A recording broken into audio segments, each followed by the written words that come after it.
거제 구조랑 밴쿠버 선장님 만나보겠습니다. 안녕하세요, 선장님. 네, 안녕하십니까. 거제도 고봉진입니다. 네, 요즘 이제 거제도 겨울 날씨 날씨가 좀 안정을 좀 찾아가고 있나요? 어떤가요? 네, 그렇습니다. 수온도 14도대로 이제 정상적인 수온대로 이제 형성이 되어 있고요. 네네. 날씨가 조금 왔다 갔다 해서 네. 출조하는데 좀 변수가 생기고는 있습니다만은 네네. 꾸준히 기상만 좋다면 지금 나서고 있는 중입니다. 네, 요즘은 어떤 낚시 주로 하고 계세요? 네, 지금 여전히 부시리 지깅도 나가고요. 참돔 네네. 타이라바, 그리고 밤에는 그 선상 볼락루어, 이렇게 세 네네. 가지를 나가는데 아무래도 주력은 참돔 타이라바와 네네. 볼락루어를 지금 주력으로 지금 나서고 있습니다.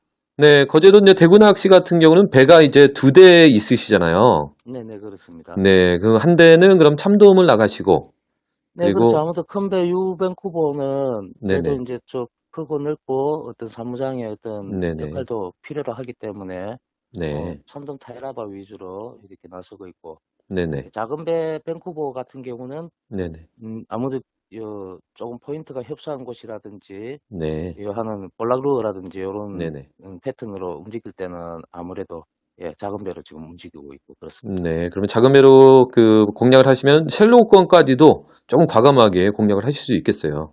예, 예, 맞습니다. 바로 그런 장점 때문에 네네. 볼락의 특성상 수심 얕은 여밭이라든지 네. 예, 어떤 바닥 지형이 안 좋은 것을 네. 이렇게 찾아야 하기 때문에 아무래도 좀 작은 배가 유리한 입장이라고 볼 수가 있습니다.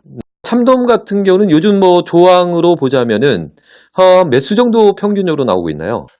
평균적으로 10분 모시고 나면, 네네. 모시면은 100마리 넘을 때도 있고요. 네. 또 어떤 날에는 한 40마리 정도, 50마리 정도 네. 이렇게 할 때도 있고 마리수 편차는 조금 하루하루 조금 있는 편입니다. 네. 그러면 이제 고수하고 조금 경험이 좀 덜하신 분들의 그 조과 차이가 상당하겠어요.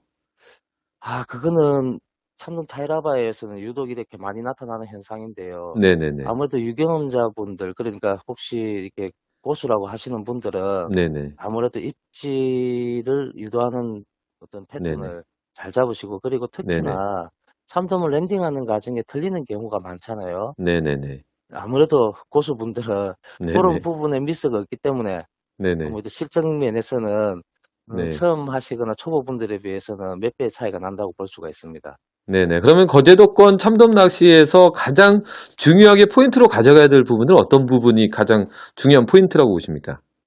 지금 저희 같은 경우는 물때에 치중을 해서 네네. 예를 들면은 저희가 유속이 적당한 네네. 네물에서 한 5물에서부터 한 네네. 조금씩까지는 안경섬, 홍도 네네. 이렇게 먼바다 쪽으로 치중을 하고요. 네. 그리고 이제 조금에서부터 네네. 한 네물까지, 네. 통상 저희가 유속이 별로 안 좋고 조리 흐름이 안 좋아서 참돔 네. 낚기는, 해유성인 참돔 낚기에는 별로 안 좋다고 네. 생각하는 그 물때에 대려 네. 빠가급이라든지 네. 예, 마리수 조항이 올라올 수 그런 포인트 손대일도라는 곳이 있습니다. 네. 평상시에는 손대일도 하는 곳이 좋은 물때라고 생각하는 사리 전후에서는 낚시를 할 수 있는 음, 네네.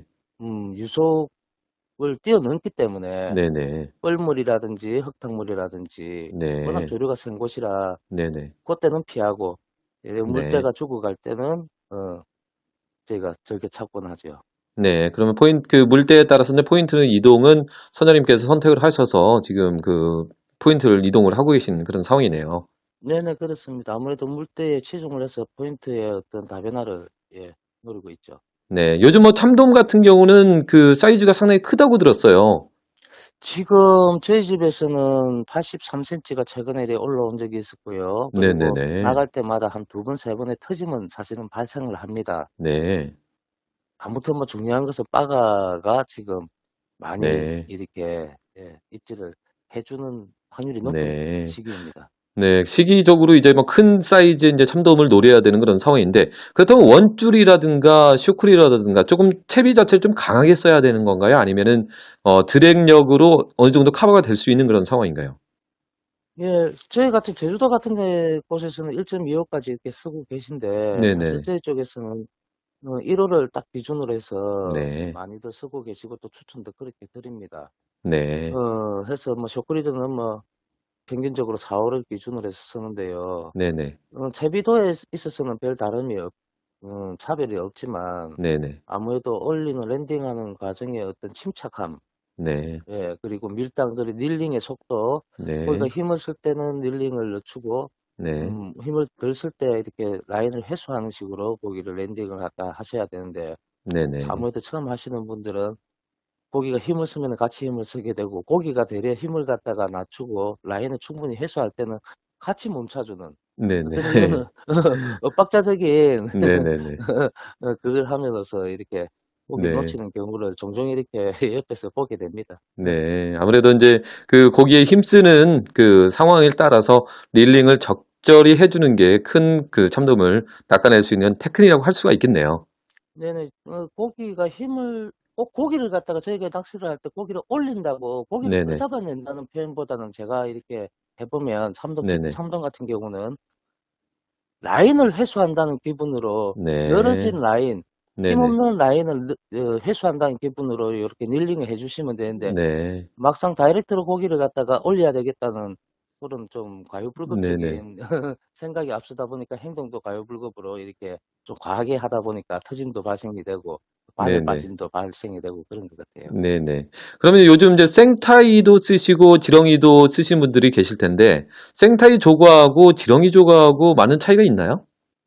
그대로 말씀드리면 제 같은 경우는 제가 네네. 보기에는 큰 차이가 없는 걸로 보입니다. 네. 하지만 네네. 일반적으로 이게 입질 빈도수가 낮고 특히나 닐링 횟수가 적은 바닥층에서 입질이 이렇게 네네. 집중이 된다고 할 때는 네. 움직임이 아무래도 닐링하는 횟수가 적기 때문에 움직임도 그진 바닥층에서 움직여야 되잖아요. 네네. 움직임 그렇죠. 폭이 적은 데서는 아무래도 생미끼의 어떤 효과를 네. 예, 보지 않을까 본다고 봅니다, 사실은. 네네. 그러면 어느 정도 뭐 지렁이도 좀 준비를 해서 가시는 게 조과를 올리는 좀 한 방법이 또 될 수도 있겠네요. 네네, 활성도가 좋을 때는 생타이가 더 유리하다고 볼 수 있고, 활성도가 네네. 적을 때는 뭐 어떤 생미끼의 지렁이의 어떤 효과도 이렇게 볼 네네. 수가 있기 때문에 뭐 생미끼만 쓰시는 분들은 생미끼만 이렇게 일관적으로 쓰시는 분도 계시고 네네네. 생타이만 쓰시는 분들은 생타이만 일관적으로 쓰시고 계신데 네네. 조금은 약간의 병행이 또 필요할 때가 있기 때문에 네네. 그거는 참고해 주시면 예, 조과에 도움이 된다고 볼 수가 있겠습니다. 네네. 그리고 이제 볼락 출조가 이제 본격적으로 이루어지고 있는 그런 상황인데, 이제 수온이 이제 어느 정도 이제 볼락들이 연안 쪽으로 많이 붙은 그런 상황이잖아요. 볼락 예, 공략은 어떤 방식으로 좀 하고 계세요? 예, 지금 초반 같은 경우에서는 연안가로 붙고 하지만 입질 시간대가 굉장히 짧고 네. 예, 또 만약에 피딩을 갖다가 잠시 보고 나면 입질 끊길 수가 아직까지는 좀 있습니다 해서 네네. 약간은 연안에서 좀 떨어진 여밭을 노리는 것도 좋은 네. 방법인데요.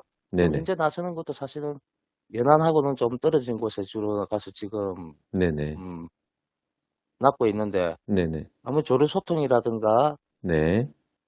아무래도 조금이라도 왕래가 좀 덜한 곳에 일명 네. 생포인트라는 곳이 네. 아무래도 지금은 굉장히 유리하다고 볼 수가 있습니다. 네. 그럼 집어를 하게 되면 곧바로 볼락들이 피어오르는 그런 현상인가요? 아니면은 조금 시간을 좀 기다려 줘야 되는 그런 상황인가요?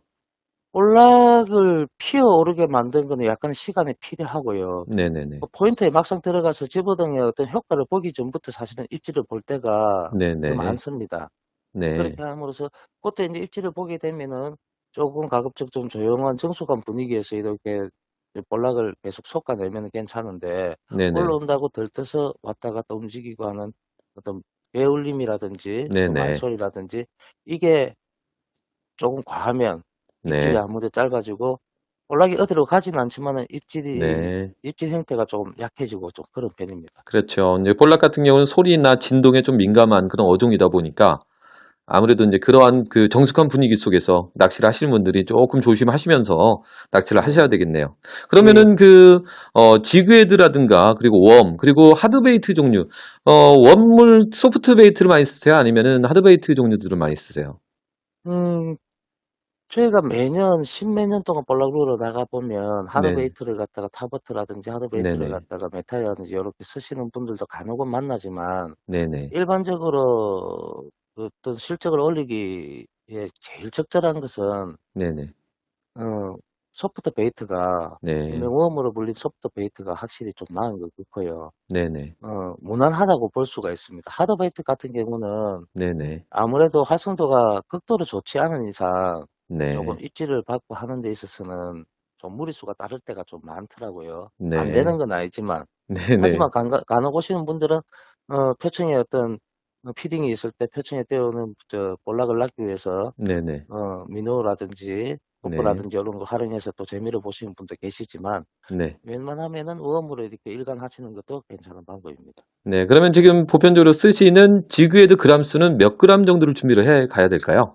그러면 수심하고 네네. 조류하고 이게 항상 바다는 다양하기 때문에 어떤 기준점은 없습니다만 네네. 보통 1.5g, 2g을 갖다가 활용성이 제일 많고요. 네네. 하지만 수심 깊은 곳, 조류가 많이 가는 곳에 대비해서 한 네네. 5g까지는 이렇게 지참을 하셔야 되고 네. 또 표층을 갖다가 노리자면 아무래도 지그헤드 무게를 갖다 좀 줄여서 홀링 속도를 늦춰줘야 되기 때문에 네.